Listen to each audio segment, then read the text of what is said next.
Всем привет, дорогие друзья! И сегодня мы с вами в городе Герои Керчи, Камыш-Бурунское шоссе.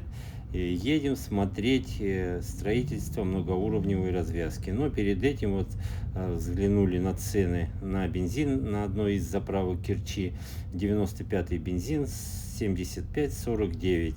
И бензин есть без лимитов. Ну и слава богу. А сейчас начинаем смотреть, какой же прогресс в строительстве этой развязки. Здесь вот как раз граница Камыш-Бурунского шоссе и шоссе Героев Сталинграда. Основной ход этой развязки по шоссе Героев Сталинграда. И видим мы, что начинают уже укладывать асфальт. Первый слой асфальта уже прям уложен. Видите, ездит строительная техника. Стоят техника для укладки асфальтобетонной смеси. Ну и слава богу. Видим, мачты освещения уже стоят. Это будет основной ход этой развязки. Развязка двухуровневая, проходит путепровод, ну, называют его путепровод. По-хорошему, конечно, если уже придираться до каждой запятой точки, то это, конечно же, мост, так как под ним проходит наша знаменитая великая русская река Джарджава. Ну и видим мы, что этот мост протяженностью 184 метра, начал строиться он в 2020 году. Стоимость по тем ценам была 1,5 миллиарда рублей. Сейчас, конечно же, все это, я думаю, что намного больше. Ну и, как обещает подрядчик, строительная организация к концу года должны пустить движение. Наконец-то это осуществится. Мне даже и не верится. Заказчик — это служба автомобильных дорог Крыма. Как они сказали, есть небольшое отставание от графика, но к концу года все это наверстается и будет движение. Ну а мы с вами смотрим с левой стороны, обратите внимание, как раз мы видим, и будет пешеходная зона, тротуар, уже бордюрный камень установлен, как бы сказали в Санкт-Петербурге, поребрик. Ну и, собственно говоря, по 2 полосы в каждом направлении будет. И будет прямой ход с Камыш-Бурунского шоссе, плавно переходить в шоссе Героев Сталинграда, как мы видим, и двигаться дальше в сторону Аршинцева. Весь этот объект находится практически на микрорайоне Нижний Солнечный. Ну, а если брать дальше через железную дорогу, там Верхний Солнечный. Так что такая здесь ситуация. Конечно, в пик, когда курортный сезон, пробки здесь довольно-таки приличные, потому что развязки там светофорные в одном уровне. Проходит этот мост над улицей Буденова, над железной дорогой, идущей в морской рыбный порт. И, конечно же, как я уже сказал, река Джарджава, хоть и небольшая, но водная преграда, какая-никакая. Поэтому, если хотя бы откроют основной ход, я уже не говорю там съезды, заезды на него, хотя их обязательно тоже нужно будет делать, то это, конечно, разгрузит движение намного. Вот мы сейчас с вами двигаемся и снимаем. Это мы как раз съезжаем сейчас с Камыш-Бурунского шоссе. Это, так сказать, объездная дорога. И выруливаем направо. Это уже шоссе Героев Сталинграда. Видите, она идет параллельным ходом. С правой стороны у нас этот путепровод, мост. Ну, кто как хочет, так и называйте. Но, еще раз скажу, если до каждой запятой, то это, конечно же, мост. И мы с вами двигаемся. Указатель Варшинцева туда дальше, если ехать по Керчи. Ну, а мы с вами наблюдаем такую красоту. Из-за строительного забора уже видно поворот направо. Это как раз улица Буденова, дорогие друзья, куда мы с вами поворачиваем для того, чтобы более подробно рассмотреть все строительство. Видим мы пролетные строения, 11 пролетных балок уложено в каждом пролете, всего их 7, 2 устойные опоры в этой конструкции. Как еще раз правильно сказать, многоуровневая развязка. Ну, если больше одного уровня, то уже считается многоуровневая. Сейчас мы с вами развернемся по улице Буденова и вернемся обратно, чтобы теперь посмотреть уже с другой стороны. Мы уже развернулись, я еще сделал одну надпись, чтобы так сказать, ориентироваться и не забывать. И теперь смотрим строительство этого моста по правой стороне. Вот видите, здесь получается Т-образный перекресток, и здесь, конечно же, движение, вот когда много машин, довольно-таки затруднено. Постоянно здесь даже частенько аварии бывают. Ну, когда сделают вот основной ход этого моста, то, конечно же, немножко движение улучшится. В связи с тем, что здесь очень много было вспомогательных работ, помимо самого строительства этого объекта, здесь очень много было перекладок инженерных технических сооружений, то есть водоводы, всякие канализации, вот перекладывали ЛЭП. У меня даже видео есть, как вот ЛЭП. С ЛЭП была очень длинная эпопея, но все-таки сделали, как вот заваливали старую опору ЛЭП, устанавливали новую, выносили ее из пятна строительства. Вот, собственно, мы проезжаем с вами железную дорогу, и вот здесь, вот в этом районе, там протекает река Джарджава.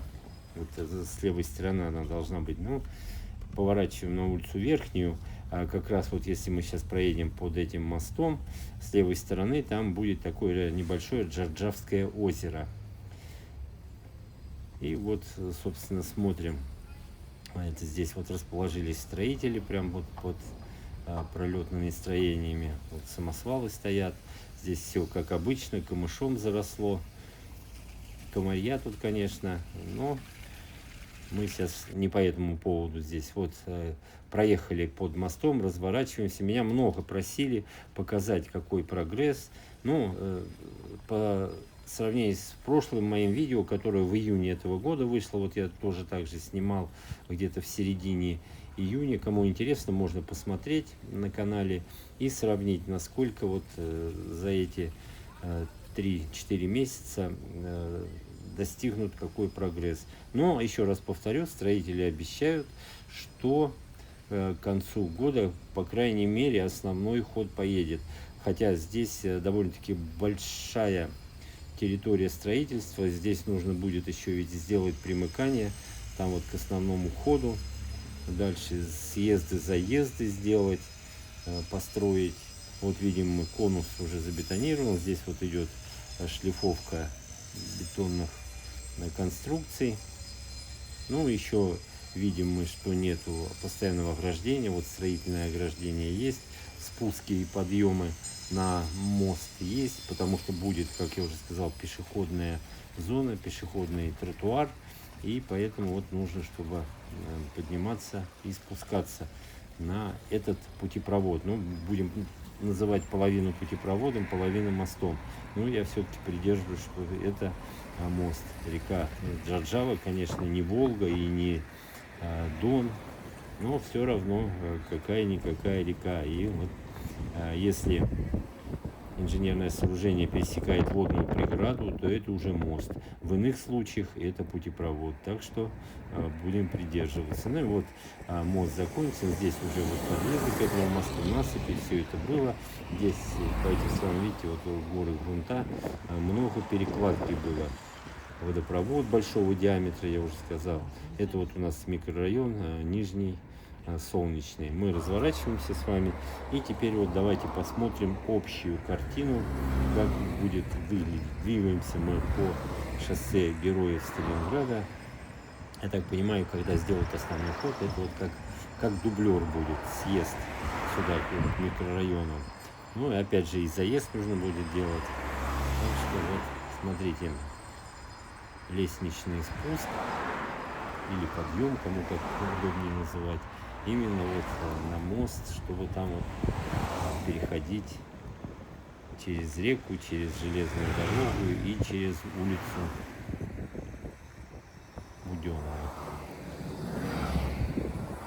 Ну, работа еще есть там, конечно, есть, но уже вот видно приближение окончания строительства непосредственно основного хода. И это радует. Уже вот первый слой асфальта уже уложен. Ждем, дорогие друзья, ждем, когда будет уже вот дальнейшее движение к открытию. Вот они опоры, видите, были вынесены. Вот эта опора уже ЛЭП, я имею в виду. Вон она. Это уже новая опора, поставлена вот в рамках строительства вот этой развязки многоуровневой. Итак, мы проехали с вами, посмотрели, какое строительство. Ну и вторая часть, небольшая часть нашего видео, конечно же, будет посвящена бензину. Вот смотрите, 7549, 95-й бензин. Вот на этой заправке. Еще несколько заправок посмотрим. А пока двигаемся по улицам города-героя Керчи, или Керчи, кому как удобнее, но местные Керчи называют. Вот везде, именно вот Камыш-Бурунское шоссе, улица Свердлова, везде уложен новый асфальт. Даже вот мы с вами попали, асфальт уже уложили, но нет еще разметки. Так что пока не удивляйтесь, не пишите гневных комментариев, почему нет разметки, потому что новый асфальт уложен. Меня всегда критиковали, я просто говорил асфальт через S, хотя прекрасно понимаю, что пишется через F, асфальт. Ну, как-то вот это из той же серии, что говорить или что. Вроде понятно, но говорится что, пишется что. Также и здесь асфальт. Это вот одна из сетевых крупных заправок Крымского полуострова, ТЭС.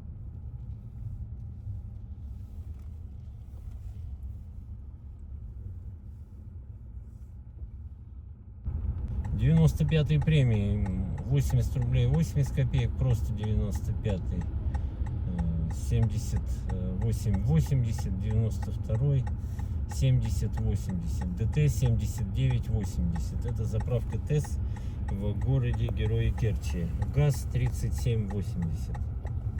Потому что была такая договоренность с участниками бензинового рынка.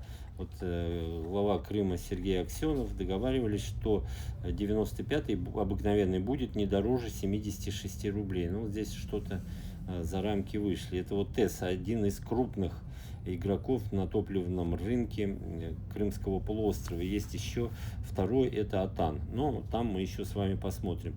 И вот такие вот более мелкие участники рынка. Сейчас вот еще будет одна заправочка. Видите, здесь ходит троллейбус. Вот ВТГ. Здесь бензин, вот сами видите, сколько стоит. 75-85, уже на 15 копеек вот подешевле от рамок, вот 76 рублей. Говорят, я еще здесь не заправлялся, но обязательно попробую. Говорят, что бензин 95-й здесь хорошего качества. Но я говорю, потому что я заправляюсь 95-м, ну а кто-то 92-й, вот цены все видно. Обязательно здесь еще мы с вами заправимся. Вот такая современная большая заправка с сопутствующими товарами, пирожки там всякие, кофе можно купить. Ну и двигаемся. Вот улица Свердлова идет прям параллельно морю, вот набережной с правой стороны. Ну и видим мы, да, с вами, что здесь тоже вот асфальт был уложен.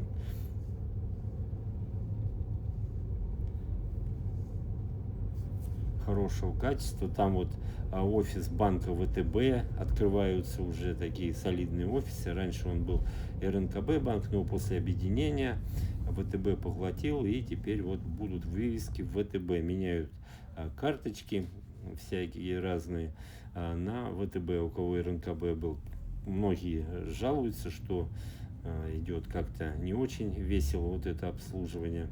Ну, это, так сказать, наживная проблема. Смотрим. Набережная, вот многострадальная набережная, все вроде хорошо, все делается, но почему-то до набережной пока руки не доходят. Заезжаем мы с вами на Адмиралтейский проезд, вот как видите, все отлично. С левой стороны вот центральная площадь Ленина будет, там самый старейший храм России. Здесь же вот с левой стороны, ну и дорога на гору Митридат по знаменитой Митридатской лестнице двигаемся. Сейчас мы едем с вами по Адмиралтейскому проезду. Видите, разметок еще нет. И в конце мы еще посмотрим с вами бензин на заправочных комплексах Атана.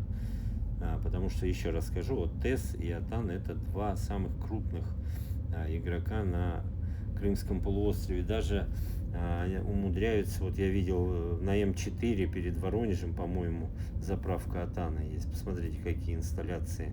Я думал, они только в Крыму, но нет, вот потихонечку и в Херсонской, и в Запорожской области, если ехать вот по трассе Р-280. Ну, а мы плавненько с вами с Адмиралтейского проезда выезжаем на улицу Кирова. Вот заметили, что все улицы здесь вот посвящены революционерам, партийным бонзам Великой Октябрьской социалистической революции. Киров, Свердлов. Вот она, заправка Атан, наконец-то мы с вами увидели. Ну и смотрим, сколько стоит здесь бензин. Видим 75,99, 76 рублей почти. Ну и центральный рынок. Бензин есть, и вот все ограничения в одни руки сняты. На этом все, дорогие друзья. Подписывайтесь на канал и до новых встреч.